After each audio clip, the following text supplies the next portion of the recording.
RFI Convida. Silvano Mendes.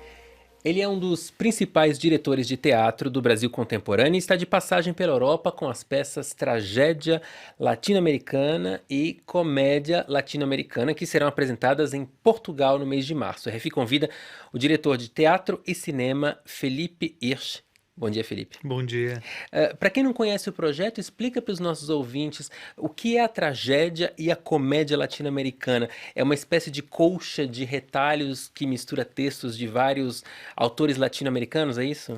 Um pouco, na verdade é um projeto que a gente vem fazendo desde 2013, que a gente começou na Feira de Livro de Frankfurt. Lá a gente começou com um puzzle, que era um trabalho sobre a literatura brasileira, e agora, especificamente, a gente ampliou para a literatura latino-americana também. Mas a gente construiu uma dramaturgia ao longo desse tempo, a gente está desde 2013 trabalhando com isso, tanto naquele projeto quanto numa minissérie que a gente escreveu e que está ainda em fase de produção, agora nesses dois espetáculos, e a gente vem construindo uma dramaturgia também musical, não só uma dramaturgia dos textos desses grandes autores latino-americanos. Tem Roberto Bolanho, Tem grandes autores. Salvador Benezra, Isso. Tem Lima Barreto no Brasil. Isso, tem autores de, acho que de 8 ou 9 países latino-americanos, alguns clássicos, poucos clássicos na verdade, e muitos malditos, porque o melhor é se descobrir um pouco desses autores inclusive que a própria América Latina não conhece e não está acostumada a ler. Uhum. E a tragédia latino-americana e a comédia também é um desdobramento do puzzle, que é uma série de 4 peças que foram encenadas entre 2013 e 2015, nas quais você abordava as contradições da sociedade brasileira a partir da literatura nacional.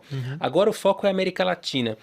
As contradições da América Latina são uma extensão das contradições do Brasil ou tem uma especificidade brasileira? Existem várias semelhanças, né? De uma maneira geral, o continente latino-americano passou por coisas muito semelhantes em todos os seus países, né? Por ditaduras, sejam de esquerda ou de direita, pelos mesmos problemas econômicos.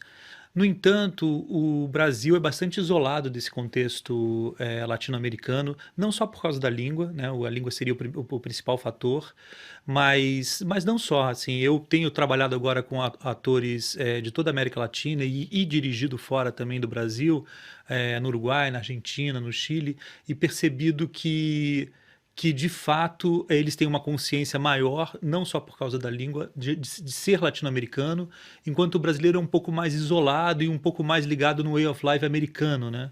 Principalmente as classes mais ricas. Mas nós somos educados, a minha geração, por exemplo, fala mais inglês do que o espanhol ou do que o francês. Então é uma característica que também isola o Brasil um pouco dos problemas latino-americanos, embora sejam muito comuns a todos os países as mesmas questões sociopolíticas. E tem uma dimensão bastante política nessa peça, tanto na tragédia quanto na comédia, talvez mais do que no puzzle. É uma resposta meio anarquista ao contexto atual? Eu tenho de fato uma veia anarquista juvenil, individual, não é um anarquismo tão embasado com Chomsky e com outras coisas, mas existe isso de fato. Agora, o que acontece é que esses espetáculos todos, mesmo o puzzle, eles foram criados com a rua fervendo no Brasil, né?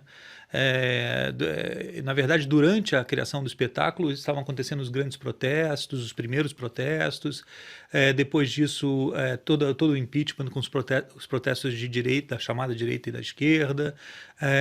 Então, tanto o espetáculo passou a refletir a rua, quanto a rua influenciar muito no espetáculo. Então, é de fato talvez a minha obra mais política, digamos assim. E falando justamente de política, tem se comentado muito o impacto das mudanças políticas no Brasil, no mundo das artes, principalmente no cinema e no teatro. Vocês têm sentido esse impacto também? Sim, é um momento onde eu acho muito importante ser artista no Brasil, porque você veja que nós perdemos há pouco tempo o Ministério da Cultura, no Rio de Janeiro se perdeu a Secretaria da Cultura, e as ocupações e a maneira de pensar, a força da classe em conjunto fez com que essas situações se revertessem. Então, de fato, na prática a gente está vendo mudanças a partir do esforço não só artístico, quanto do esforço realmente da lida, né, de ser artista num país com essa situação política que a gente viveu agora. E fala um pouco do cenário da tragédia que é assinado pela Daniela Thomas, com quem você já trabalhou em outros projetos. Foi complicado para trazer? Como é esse cenário para o nosso ouvinte entender e visualizar um pouco?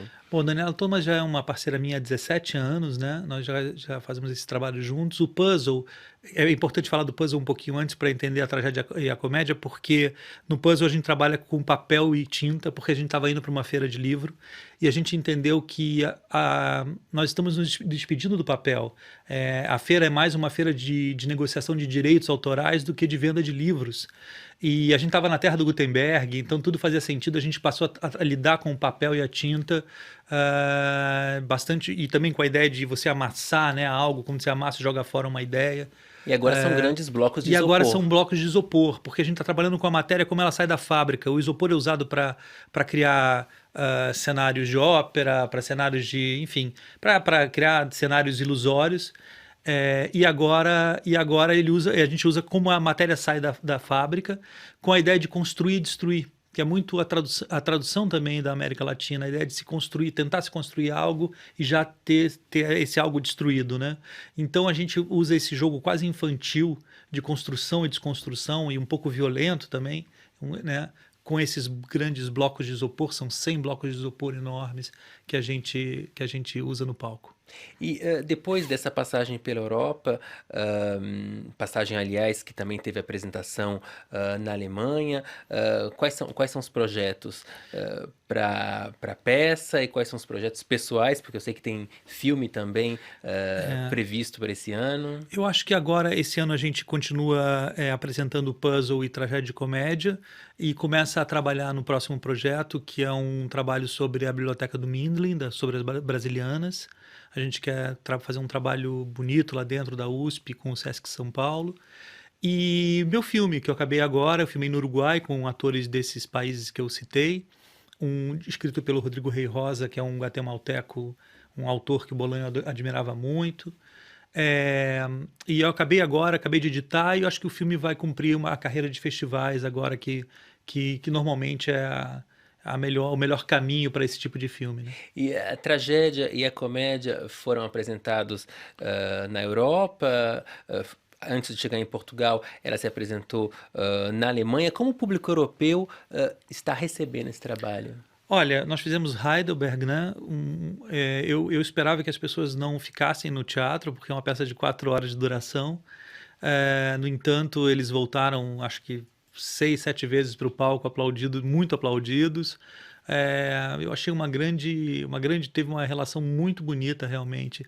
O público alemão gosta de literatura, de ler, de se aprofundar, de verticalizar a sua relação mesmo com o palco, ali com o que está acontecendo no palco, mais do que a gente pode imaginar quando a gente vem para cá com um espetáculo de 4 horas que fala inclusive de coisas muito específicas da América Latina e que eu fiz questão de deixar assim para que isso seja mostrado na Europa. Tá certo, então. O RFI Convida recebeu hoje Felipe Hirsch, diretor de teatro e cinema. Lembro que Tragédia Latino-Americana se apresenta no dia 1 e 2 de março e Comédia Latino-Americana no dia 4 e 5 de março no Teatro São Luís, em Lisboa. Obrigado pela presença. Obrigado.